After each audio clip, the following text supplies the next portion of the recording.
What's up, everyone, and welcome to another episode of the Fantasy Mafia Podcast, NBA edition. We are continuing our mini series here where we are breaking down individual draft prospects for the 2020 NBA draft. My name is Jordan Jaika, aka Dr. Fantasy, as always, here with the Fantasy Caveman. Today, we are talking about, in my opinion, and we were talking about this a little bit before we started recording here, one of the most boomer bust prospects in this year's draft.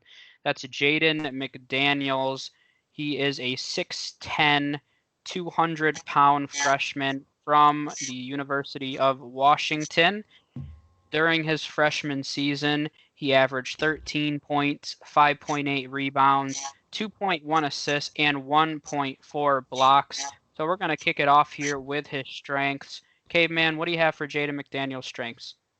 Yeah, and we'll get into how boomer bust he is in a little bit, but first thing I noticed with Jaden McDaniels watching some film and watching his highlight reel, he has incredible length and athleticism, and that's really, I feel like he's really gonna need to rely on that at the next level. I mean, like you said, he has an almost 7-foot wingspan, which is impressive. And then another thing, I think that he makes a lot of highlight reel plays on the defensive end. And that always makes a guy more exciting when you see him with the highlight reel abilities there. And then finally he's an excellent catch and shoot guy, which is very weird to me because you don't see guys 6'10", almost 7 foot that you consider to be catch and shoot players. Like you don't see that. Like that just doesn't happen, really. And that's what makes him one of the more interesting cases in this draft is that when like if you took away if you took the whole profile in Jaden McDaniels but didn't know his height, you would think he'd be like 6'4", 6'5". Mm-hmm. But no, he's 6'10", which we'll see how that plays out. But that was baffling. I mean, it's great for him though. It's gonna give him it's really gonna give him defensive versatility for the team that takes him. So that always gives somebody a chance to carve out a role in the NBA when you could defensive versatility and you can guard multiple positions. But what do you think about some of his strengths? Yeah, I mean, I think his biggest strength as a whole is just he is the definition of the modern big man. He's not this big guy that's going to pound you in the paint. He's more going to stretch the floor. But, I mean, he can play that 3 to 4 position in today's game. And he has the athleticism, size, length to realistically defend anybody playing the 1, 2, 3, 4, maybe even some centers in today's game. So, I mean, that's going to be his biggest strength is he's kind of carved for today's modern NBA. He's long. He is very athletic. He covers the floor. I mean, when you see his highlights offensively, it's a lot of fast breaks and then a lot of catch and shoots, as you mentioned. That's definitely one of his biggest strengths offensively. And then I already mentioned, I think him being able to defend multiple positions. I'm looking forward to talking about some of his comparisons in a few minutes because, I mean, I think this is a really tough one to project. I really do. And even sitting here watching this now, there's not many players where I'm like, oh, he reminds me of player X. He's definitely a unique player. So I'm looking forward to seeing where he lands and if they use him appropriately. I mean, I think based on his athleticism and length, he has the ability to be a premier defender in the league. But I'll kind of get into some of his weaknesses. I'll start it off for this one. He's very raw right now. I think that's the overall theme. Is his offensive game isn't completely polished. Sometimes he takes bad shots. Sometimes he's a little inconsistent. Um, offensively and defensively. He's got the athletic ability, he's got the size, but it's just a matter of whether or not he puts it all together. Offensively, he's very inconsistent. We mentioned he's 6'10", 7-foot wingspan, but when you look at him, even watching him, he's not the biggest guy. He definitely is going to have to add some strength, especially if he wants to defend some of those bigger fours in the NBA. I mean, he's only a little. Some websites say 200 pounds, some say 205. Either way, when you're 6'10", that's not a lot of build on Yeah. you. So I think that's definitely a need. And then another thing that some of his coaches kind of called him out on it during the year, but he had a lack of focus at times. And I would say of everything we say today, that's my biggest concern, because you can have all the ability, all the talent, you can be athletic, but none of that matters if you're not willing to put in the work to become a better player. And I think this is a perfect example of a guy that really needed to stay in school for, I mean, I would say maybe even 2 years. And he jumped the gun maybe to chase that NBA dream. And of course, you can't blame him. But this is a guy, if he worked on his game, he could have been a top 5 pick, honestly. He has that much talent and that much ability. It's just a matter if he wants to put the work in to improve all around. Because as of right now, I mean, when you look at those stats, solid stats, but I think they're overall just, I mean, you want more from a guy with this much talent. I think that's a reality. And I think that's the biggest concern for me overall is when you start questioning somebody's work ethic, I just get concerned, especially when a guy needs to work to become better. Yeah, and that's the reason why he's gonna. I think I have a feeling he's gonna slip a lot more than a lot more should have. So, but because if he doesn't have those questions about his work ethic and that, I honestly think he's a top 10 potential pick. But I think like you said, a lot of teams are taking note of his questionable work ethic, and he's really not going as high as he should be, even with his limitations, like you said. And that was my top weakness, was his man is he skinny. Yeah. You're 6'10", and even if it's 200, 205, so you're barely over 200 pounds, and you're 6'10".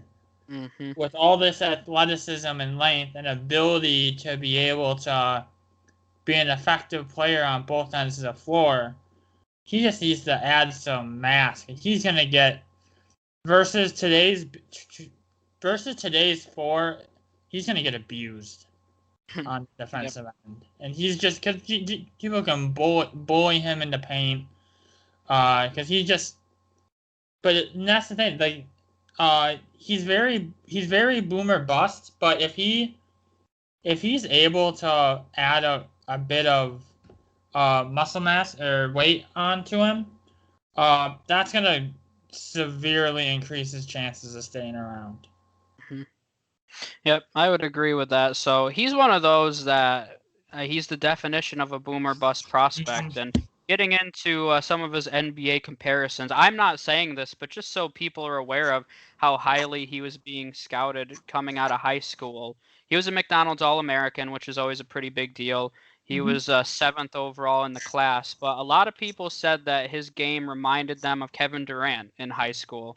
And a lot of people said that, and I can kind of see where they're going with it, but that's what I mean is he has Kevin Durant potential, but is he willing to put in the work to get to that level? Because based on his production last year, he's a far away from that. So that's my biggest question mark is he going to work to live up to that potential? So that's his upside. It really is. And that's why I said he probably need to stay a little longer, develop his skill set so that he could be a top 5 pick similar to Kevin Durant. But as of right now, he's far off of that. This was a tough one for me. Like I said, I had to do a little bit of diving to see if, what other people were saying and if there's any other NBA comparisons. One that I personally said initially and then I kind of went off of was Jaren Jackson from the Grizzlies. Jaren Jackson is similar in terms of his length and height, but Jaren Jackson has 40 pounds on Jaden McDaniels. But if Jaden McDaniels put on weight, I think that's the kind of player he could be. is a stretch four in today's game. So I kind of went off of that comparison a little bit because I think he's going to be a little more of a 3-4 combination. So the one that I saw that I really liked is Jonathan Isaac from the Yeah. Orlando Magic. We saw Jonathan Isaac come into his own last season before getting injured once again. But if anything, I think Jaden McDaniels can be a very tough, versatile defender. Isaac is just starting to develop that offensive game, and it's very similar, both very raw prospects. So I think that's a fair comparison. I think it could be. I mean, I question whether Jaden McDaniels will even be in the NBA next season. I mean, I really think he could use some seasoning in the G League. I think he's that far off from being a consistent contributor. But I think Jonathan Isaac is personally the one that I settled on based on the research that I've done. Yeah, I mean that's against like I was gonna mention that Kevin Durant point as well. I mean, kind of like we just talked about with Tyrell Terry last time. Uh you kind of watch Jaden McDaniels play, and he reminds you of a young Kevin Durant coming out. So yeah, this was a really, for as far as realistic comparison, this was a really tough one. Jonathan Isaac is a guy I had down. I had Brandon Ingram down as well. But again, I don't know if there's uh a good comparison. I mean, Brandon Ingram now you kind of seen him take off with the Pelicans, and he's probably gonna be a multiple time All Star. So I mean, Jaden McDaniels has that ability in him. I think, and that's what's very considered, which makes him uh the ultimate gamble in this draft, is that if a team hits on him, it's gonna be a steal. Mm-hmm. Like if he puts in the effort, which is a huge if he's able to put in that effort, he's gonna be. I personally believe he could be a top 5 player in this out of this class. Mm-hmm. Like he's that talented. That ability is in there, which is what really frustrates me. Which and then you want like you have all the ability in the world to be a top 5 uh player out of this class, but I don't. And hopefully, maybe he gets to the league and he kind of, wakes up and starts trying. But that's just, man, that's just a tough. It's just frustrating, with his poor work ethic. Yep, I agree with that. So a few fits that I have for him. There was two that I had. The first one is the Denver Nuggets. We talked a little bit about them in their mini episode. Probably losing Jeremy Grant. I think if anything, you could see McDaniels fill in some minutes behind whoever ends up starting at the 3 for him next season, and maybe long term he's a project for him. And I think going into a system like that would be really ideal for him because that's a team that's known for their energy and effort. So I mean, I think it could be contagious for him. So I think that being in an environment like that makes sense for the Nuggets because they have a deep enough roster right now where they can take a chance. They have the 22nd pick right now. They don't have a ton of weaknesses, so they can kind of take a chance on a high-end prospect. And if they end up hitting on Jaden McDaniels, that can be huge for them. The pair with Jamal Murray and Jokic and Michael Porter, they could have such a young core there if Jaden McDaniels plays up to his potential. But for him and his career, I think going to a winning culture like that would be ideal. Another landing spot that I had, the only other, I mean, he could make sense for a lot of teams, but 25, the Oklahoma City Thunder as well. We talked about them potentially needing a wing player. This is a team that's probably heading into a rebuild anyway. So if they can kind of afford to take a project like this, they're not going to be looking for a guy that's going to be a top 10 player tomorrow. So they can kind of work with Jaden McDaniels over the next few seasons. There's not a lot of pressure to have him start for them on day one because looks like they're heading into a rebuild mode, even though they were just a top 5 seed in the Western Conference. But those were the two fits that I had based on needs for that organization. Yeah, and I kind of I like both of those. I think he be interesting there. The team I came up with is the Portland Trailblazers. Mm. So they pick at 16.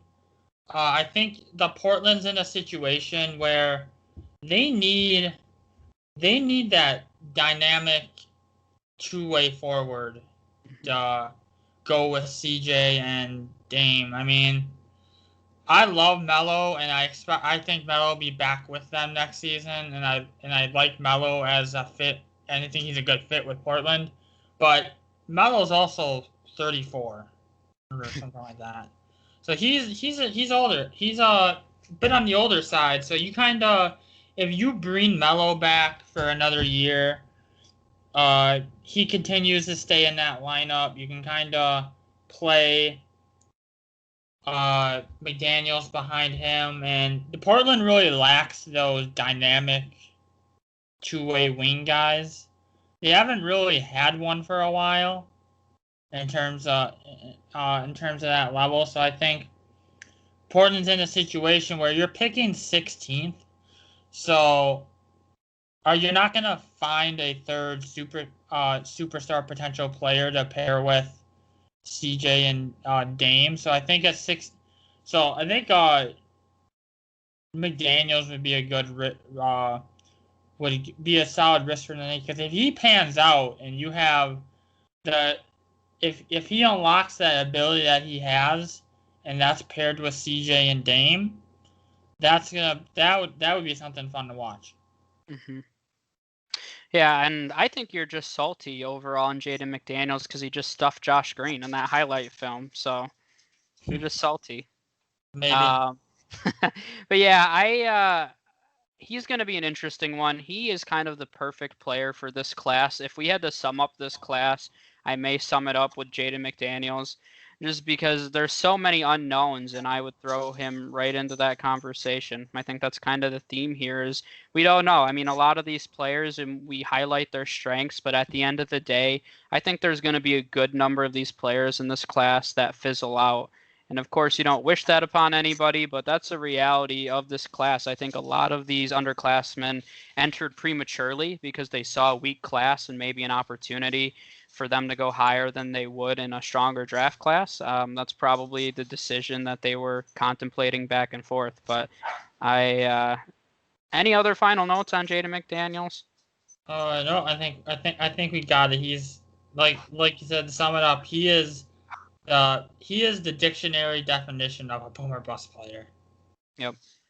Yep, for sure. So we appreciate everybody for listening or watching. If you're listening, we are playing a highlight film while we're talking about this prospect on YouTube. So you can go over and check that out as well. So make sure you subscribe on YouTube. You can subscribe wherever you listen to podcasts, Spotify, Apple, or Google Podcasts. We'll have several more coming out before the NBA draft. So make sure you tune in for that. But we appreciate the support, and we'll see you guys next time. Yeah.